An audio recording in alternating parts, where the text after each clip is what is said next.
আমরা আওয়ামী লীগের সাথে এখন সবাই পরকিয়া করি। জীবন্ত লাশ হয়ে বেঁচে থাকার থেকে ওসমান হাদির মতো 2 মিনিট জীবন নিয়ে বেঁচে থাকা বেশি সম্মানের। আপনি চাইলে ওসমান হাদি হইতে পারবেন না, আমি চাইলে ওসমান হাদি হইতে পারবো না। উনি বাংলাদেশকে ইনসাফের পথে নিয়ে যাইতে চাইছে। আমরা ব্যক্তি স্বার্থে, দলীয় স্বার্থে, সিটের স্বার্থে, ব্যবসায়িক স্বার্থে, একটা টিভি চ্যানেল পাওয়ার জন্য, একটা গরুর হাটের জন্য, একটা বাজারের ইজারার জন্য, একটা থানা কমিটির জন্য, একটা জেলা কমিটির জন্য, ইউনিয়ন সভাপতি হওয়ার জন্য নিজের মেরুদণ্ড বিক্রি করে দিয়ে আমরা সেবাদাস হয়ে থাকতে চাই। রাজনৈতিক দলগুলো দলীয় হয়ে গিয়েছে। আমরা আওয়ামী লীগের সাথে এখন সবাই পরকিয়া করি।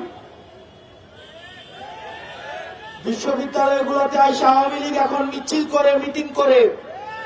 গত 17 বছর আওয়ামী লীগ সেবা নিয়েছে আওয়ামী লীগ নামে, এখন সে হয়েছে আওয়ামী লীগের শিক্ষক, তকসুর বুদ্ধিজীবী, সাংস্কৃতিক কর্মী, নাট্যকর্মী।